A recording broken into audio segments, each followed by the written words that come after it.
Good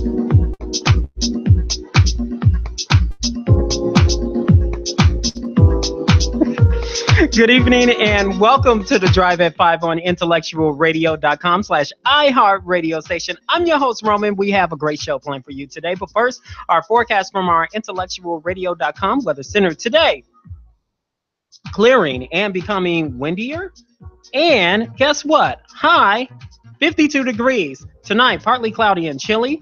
Low 32 degrees.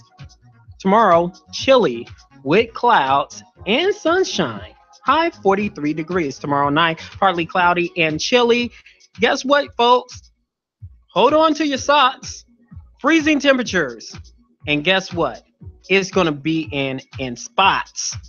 Low 35 degrees. Wednesday, cloudy, breezy in the PM. High 51 degrees. And guess what? Thursday, cloudy, few showers, and warmer. High 61 degrees.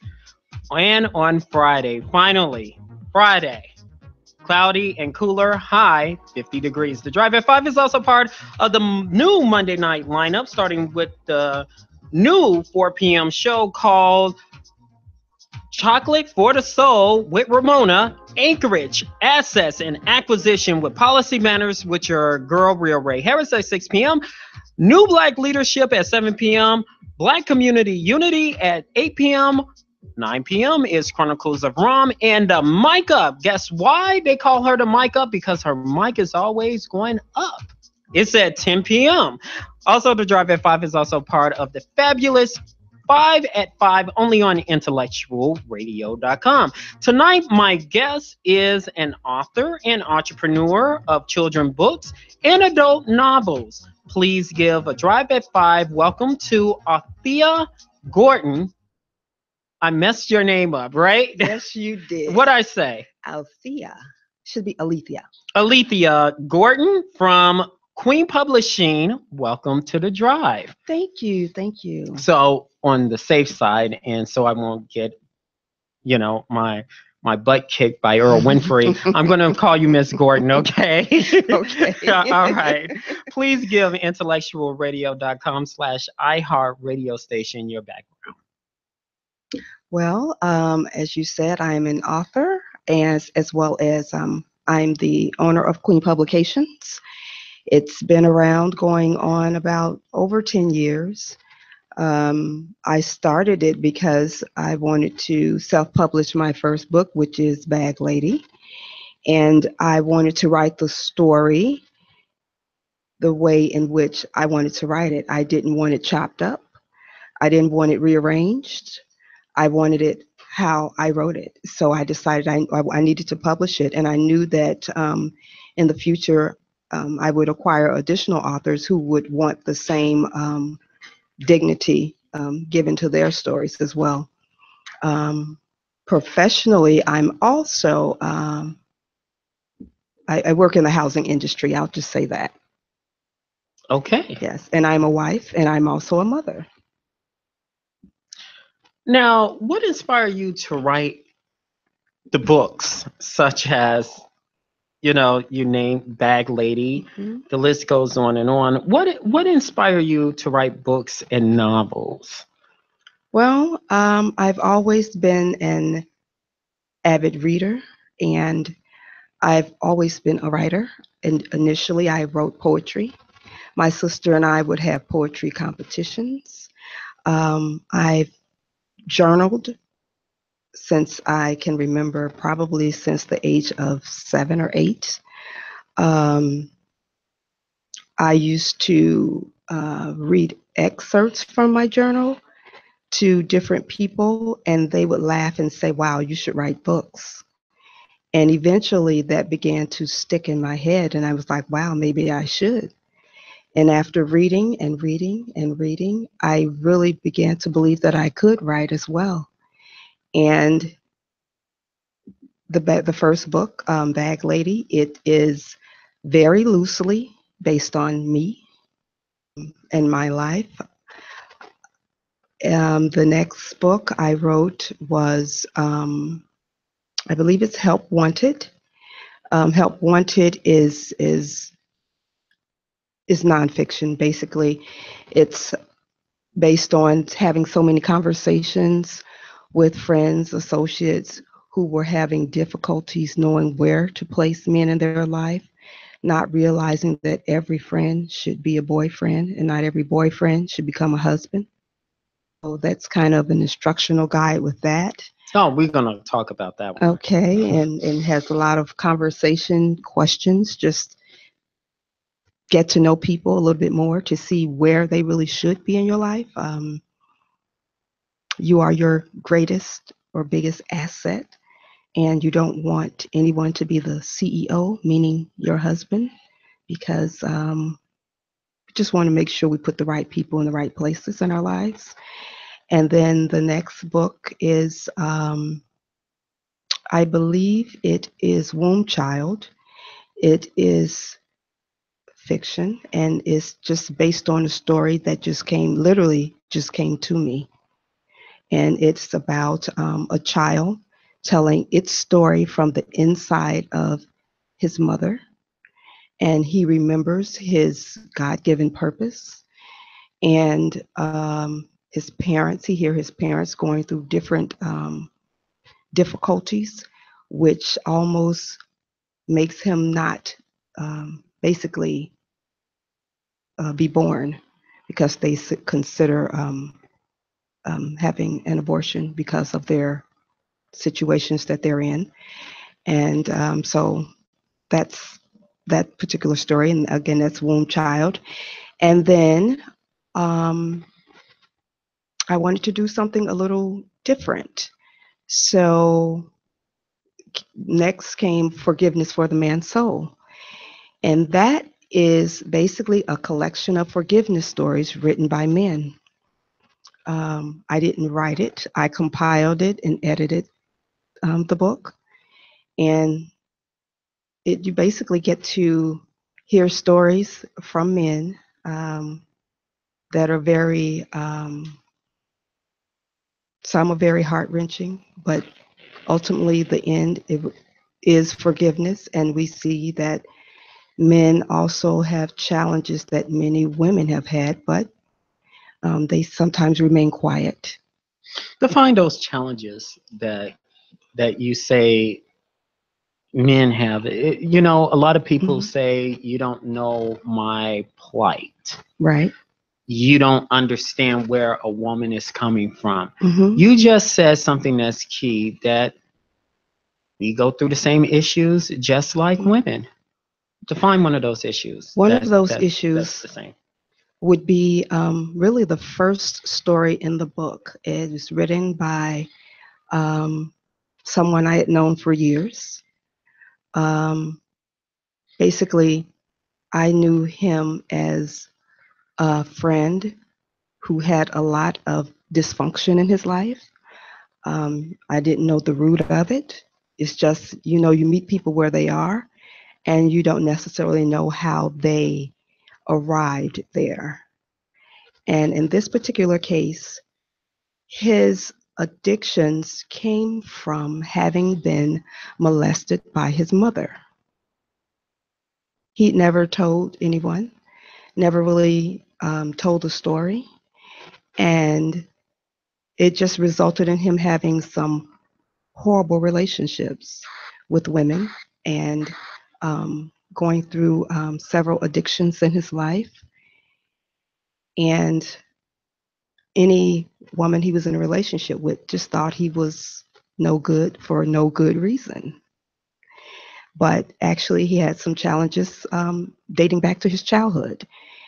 Um, as a result of coming to terms with what it was and ultimately forgiving his mother, he was clearly on the path to recovering from his addictions and is in a functional marriage at the time, at this time, I should say. Uh, he was very open, very transparent when he told his story, but he initially had to tell his wife the story because he had not told it to her before he gave me permission to put it in the book. Stories like these. Hmm. Were you shocked as a woman seeing that what made you like, I'm going to go to a creative path and I want to hear the men's side of it. I just want to know how they feel, why they do the things that they're doing. Do you think somebody would say, "Yeah, I'll write my story," or were you like, "It's going to be a challenge"? Initially, I did believe it was going to be a great challenge, but because I felt so strongly about doing it, I knew that it was going to work out. I knew the stories would come. I knew once two or three men agreed to write their stories, I knew they would continue to flow in. Um, and I asked those who contributed to the book if they would actually speak with their friends or their families or their associates to see if they would like to be a contributor. And as a result, I did get several stories. I wanted to do this particular book because I knew as women, we have challenges that come from some strange places. And those we interact with daily, whether it's professionally or personally, they don't necessarily know our stories or where those challenges come from. They don't necessarily know why we may be have trust issues, or why we may be controlling ourselves, or why we may have certain attitudes. They don't necessarily know where those originated from. And so knowing that, being a female, knowing that about myself, my friends, my family, associates, and so forth and so on, I knew that there had to be another side to that with men as well. And so I wanted to explore it. Help wanted. Let's dive into that for a second. Okay. What made you come up like a newspaper ad talking about men saying help wanted, Mm-hmm. no experience necessary? Well, help wanted. Because the title is there because, as I said, we are women. We are our greatest asset. Besides, our children, and if we have children, but as individuals, um, I look at myself as, okay, I'm a corporation. Um, I have stock, and I thought about the benefits. I But thought of that's how you view men. Like, I'm going to see your options. I'm going to see your stock. um, I'm going to. depending on where we would like him positioned in our life, absolutely. What is your value? What are you adding to me? So, in essence, you're saying what you're bringing to the table. Exactly. Why? See, this what gets me. Okay. Why women always say what a man has to bring to the table? What Okay. I mean, it's supposed to be an equilibrium type of thing, but it's like you have to look at me from head to toe and do calculations like, okay, shoes priced at $60. His shirt costs this much, and I think he got it from Target. Not necessarily. Not necessarily. But why women do that? Why every time they itemize men, look them up and down and say, okay, he looks good. I can put on a facade. Yes, you can. I can ride in with a Rolls Royce, You could. gold chain, Hmm. all looking G'd up here, and you're like, that's husband. But Not guess what? That is not reality. that could be So true. why women Mhm. sit there and do that all the time? And I think that's the biggest problem because you're saying, what are you bringing to the table? If you ask me, Roman, what you're bringing to the table, Hmm. ask me that. Well, before I ask you, Roman, Yeah. let me tell you that the appraisal is not necessarily all external. That's why there are conversations, there are questions to talk about. It has to be an internal appraisal, not necessarily all external. I mean, external, that's added, that's icing to the cake, but it's about internal. So you got to appraise outside and inside? I mean, everyone wants to like what they see. so, so you're saying, okay, if I say to a woman, is it okay for a man to say what is a woman bringing to the table? Absolutely. What if I tell you you're wrong? And a lot of women do not like that. They may not like it, but it's real. It's real. Um, what are you bringing to the table? Are you going to uplift me? Are you going to bring me down? Are you going to be an asset? Or are you going to be a liability? Those are important questions. I think you've been watching too much CNBC, young lady. So, I think I will tell a woman, if that question, I will be a smart person and say, I'm bringing a plate, a knife, and a fork to the table. Well, I don't think she would ask you that directly. That would be additional conversation. That's not the first question someone's going to, hopefully. Oh, you got to be around. you. One of my questions, and I'm just going to go right into it because it ties in. It deals with the millennial woman. Okay. Because it ties into your other book. I think it's like, what is the difference between like a normal black woman and a millennial black woman? When you say normal, A normal black woman meaning that you're older, you're mature, and it's like for mature females versus millennial black women who are now in their 20s, okay, who's approaching their 30s. What is the difference? Because you're saying, okay, we shouldn't itemize just the outer, we should itemize in the inner and stop the calculation here, and we got to find out so in order to get the total package, but that's not what the new millennial woman is doing. So what is the difference between the normal black woman, which is yourself, and I'm not calling you mature, I'm sorry, but I understand. That's okay. and the millennial? I would say you are on the other side of the millennial uh, definition, are more experienced. They have lived a little longer. They tend to have a better grip on what it is they do want. Um, they have more realistic expectations. Um, again, their experiences allow them to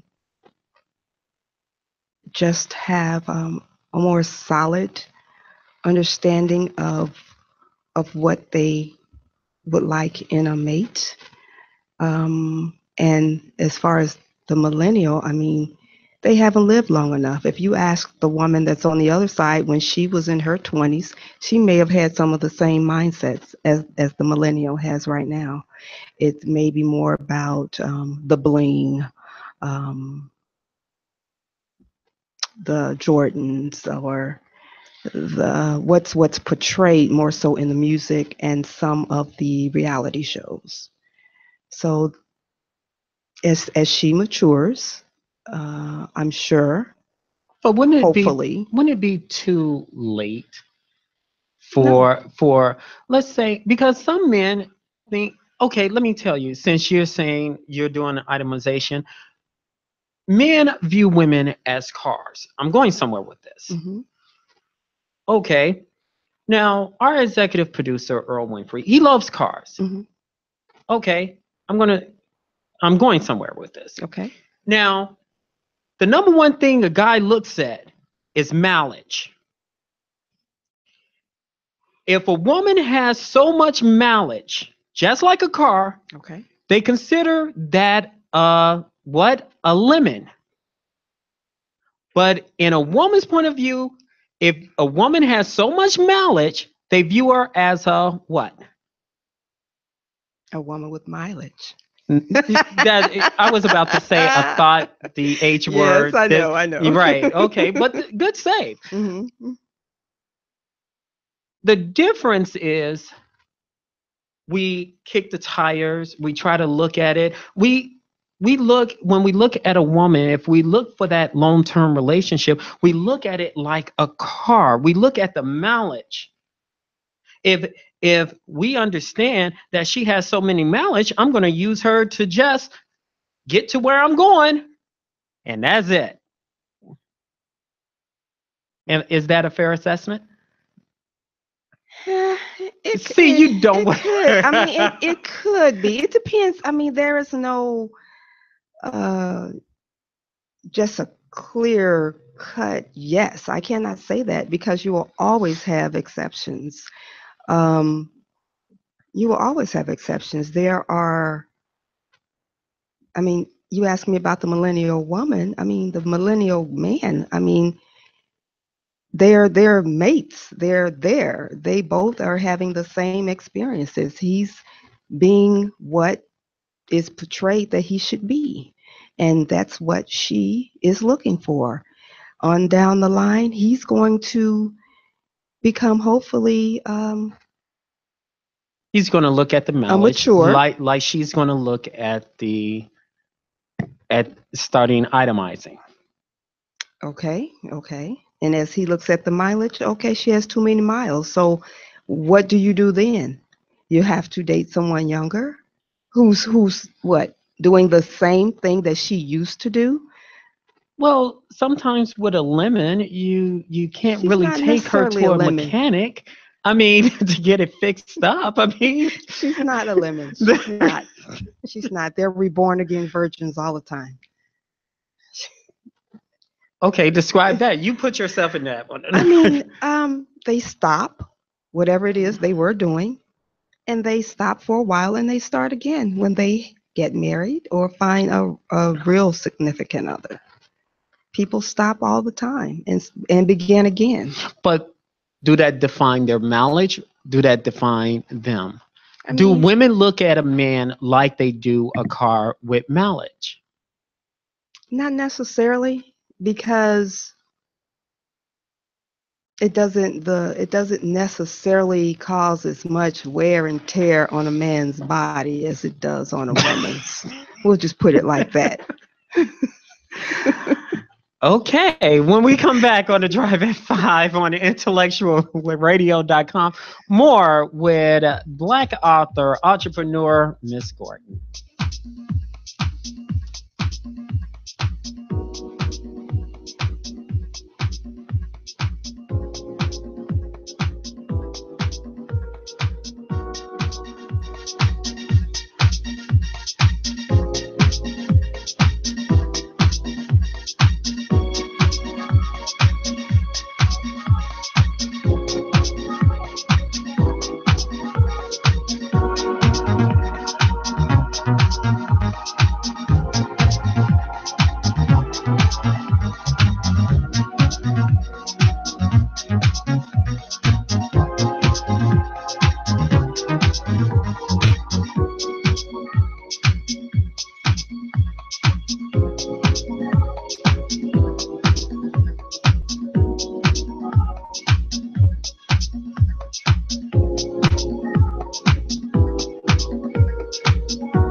We're back on the Drive at 5 on IntellectualRadio.com/iHeart radio station. To my left, I have children books and adult novelist and entrepreneur. Go ahead and pronounce your name. And Alethea Gordon. And she's with from Queen. So define to us your creative mechanism on your creativity in your books. My creative mechanism? Yeah, your creative. What comes up with your concept of these books? Well, I don't necessarily have a creative mechanism. What I do is I write what I believe is interesting or relevant. An idea could be sparked from a conversation, a movie, but there is not one particular way in which I decide what to write. Your children's books is like a black version of Barney meets Sesame Street. Tell us about your children's books and why is it important to relate to your child in this day and age? Well, my children's book, I Am Me, is actually written by my daughter, Alexis Pascasio. We live in a community that is predominantly Caucasian, and she, as soon as she began school, she was always the only black face in the crowd. And she went through a lot of difficulties with children. And as she would talk about it, I would tell her, let's write about it. And we did intend for it to become a book, but it did not for a while. We just put it on the back burner. And as she got older, we talked about it some more, just in light of some of the things that were going on with bullying and race relations and diversity or lack thereof. And we went ahead and just put the final touches to her book. And I Am Me as a result of that. And it has actually helped her. She's a senior, but it has actually helped her start a diversity group at her high school. And the teachers are very welcoming to it. Like I said, it's a children's book, but they read it at her high school. And so it has opened a lot of doors for her, particularly in relations to diversity and bullying. People might say millennial children don't read books anymore. It has to be visual, so to speak, or simplify it to them. Your thoughts about young millennials that are not reading to the point of, it has to be, break it down for me. It needs to be visualized or a cartoon or something. Well, sometimes we think we're moving forward, particularly in technology. We just believe we're moving forward, but in moving forward, sometimes we lose some of the basics. And in losing some of those basics, we can fall backwards. And reading, of course, is fundamental. And that is something that I believe parents have to instill in their children. And I know we still have bookshelves. We have books, and I push reading, and my children are readers. My son is 5. He loves books, and his school, they push reading. My middle daughter is 13. She reads. Her school, they push books. So it also depends on what school system you're in as well. To the adult novels, it has a sense of Tyler Perry Girl Trip meets Waiting to Exhale. Your thought on that analogy? We discussed in depth two of the books already, Okay. but that's the sense that I get from these books. Really? Girl Trip meets, what was that? Tyler Perry, Tyler Perry. Girl Trip meets Waiting to Exhale. Uh, in some aspects, yes. Particularly, I believe Panthers Club may have a hint of that. We didn't necessarily discuss that one yet. Um, the forgiveness aspect of Bag Lady, I can see that from the Tyler Perry, some of his movies. Well, most of his movies actually have a forgiveness theme to them. But he was not in my head when I wrote any of these. Excuse me. Well, let's talk about one of them. Your your book. You have a book that's self-entitled called Panther, regarding four mature black females pouncing on young men. Tell us about that and why they're pouncing on young black men. Panthers Club is written by myself and a former high school classmate, Lisa Danielle. And just out of conversation, we're talking about cougars. Cougars have been around for a while. They aren't going anywhere. Basically, older women who enjoy the company of younger men. And Panthers, we said, well, let's write a book, but we'll name it Panthers because it'll be for black women. You know, a panther is black. The animal, is black. So we call it the Panthers Club. And basically, it's four women, four friends. Um, and some of them were long-term friends, and some of them are friends who meet a little bit later on in life. But the one thing that ties them together is their love of younger men. And And what enticed them? Say, I'm gonna pounce on that young tenderoni over there. well, for some, it's physical appearance. Others, his financial status. And then for two, it's just they love who they love. They met someone, he happened to be younger, and they fell in love. And you're not saying none of that compares to Waiting to Exhale? Waiting to Exhale. Okay, that's Terry McMillan, correct? Right.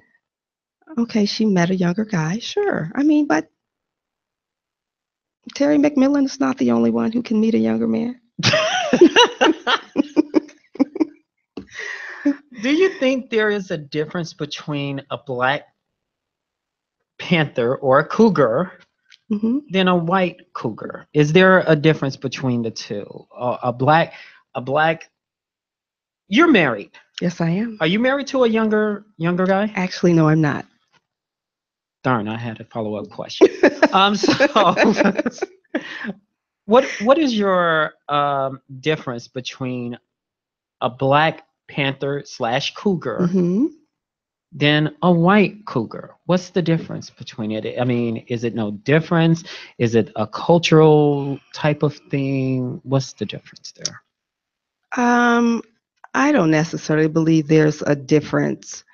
Um, this just happened to be for black women and their stories. But actually, as far as relationship wise, I don't know that there is a difference. The only maybe slight difference could be that the women in this particular story, they're pretty proud of what they're doing and they're kind of open. And sometimes on the other side of that, it's a little bit more discreet. But in this story, they're pretty excited about what they're doing. Oh, but at the end of the show, I want names and numbers. Do you think we are moving away from black on black love and black identity? There's a common theme with all your books, Okay. which is black on black love Yes. and black identity. Hmm. Don't be afraid of who you are. That's correct. Explain that. Um, I don't think we have a lot of positive images on the screen, in particular, that depict Black love, healthy Black relationships, um, relationships that make people say, "That's what I want." Um, we had Bill Cosby. We had the Cosby Show.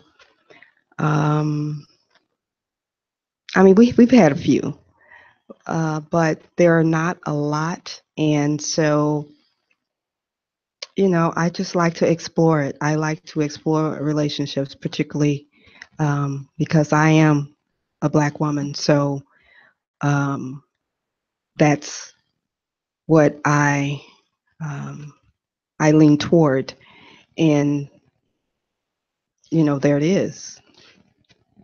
You're a black woman, married Yes, to a black man, yes, I am. beautiful black children Yes, they are. in a white neighborhood. That's correct. Um, we adapt just fine.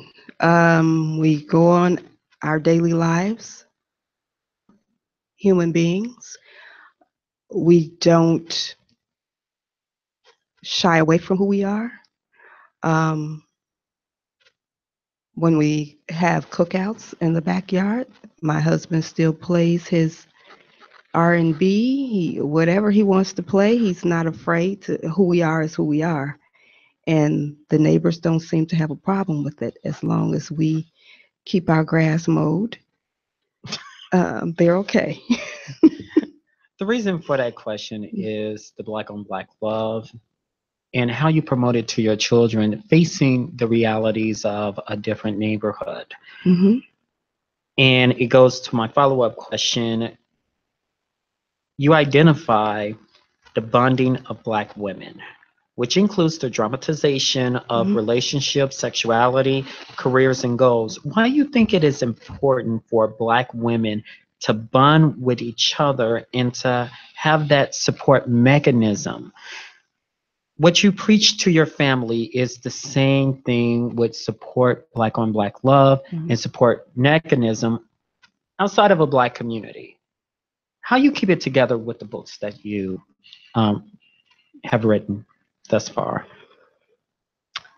Well, it's very important to me to portray positive female relationships. Um, every now and then you may see a dramatic moment between, family members. It happens. It's natural. It's normal. But overall, having the support of um, a loved one or friend, someone who you can relate to, someone who can relate to you. Um, it's just something that I try and portray, to put it out there that we are not all catty, as in some of the reality shows we see. We are all not uneducated or have to speak in Ebonics or any of those other negative portrayals that we've seen in media and otherwise. And so I try to just keep the image positive as necessary. Um, I hope I answered your question. You did. Um, you have a book entitled Bag Lady. Thinking about it immediately, I am thinking about the Erica Badu song.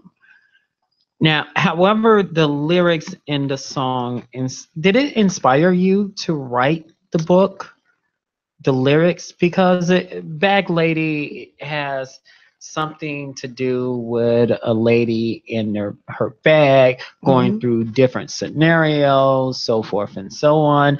The book has the same thing about bad relationships. This right there, as she totes her bag. Yes, I will say that I wrote the book title initially.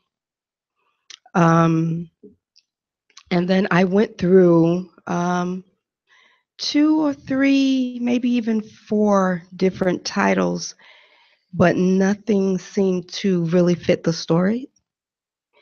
And I did hear Erykah Badu's song, and it definitely related. I could relate it to um, what was basically what's depicted in the book. And so I did name it Bag Lady, because ultimately it was about a woman with a lot of emotional baggage. And to get the rest of it, they have to buy the book, right? Oh, well, I can tell you a little bit. Actually, it's about a woman by the name of Faith Donovan. She experiences various things in her life, from childhood abandonment issues she dealt with. She dealt with abuse of various kinds as a child, and she had a lot of anger, a lot of hurt, um, a lot of things that she took with her when she left home. She was really but playing grown up and putting herself in grown up situations. And it continued throughout her life, and her relationships were horrible, basically. She ends up with one man who's abusive, one man who practices witchcraft.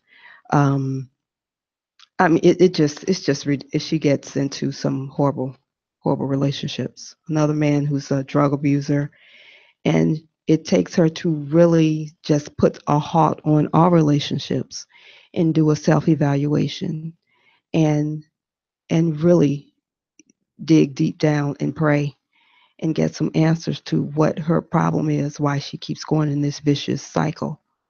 And it ends up that she just has carried so much with her. And as a result, she's just attracting the wrong people. So she ultimately has to forgive them in order to find herself in a healthy relationship. How can someone get in contact with you and to purchase these fabulous books? www.queenpublications.com. One more time. www.queenpublications.com. Have anybody? I'm sorry. See? I'm glad you asked. It's not .com, .org. I'm sorry. www.queenpublications.org. See, I didn't want to correct you, but see, you got a Night Moves voice. Have you thought about doing a song or something? You got like that little sass in your voice there. No song tonight.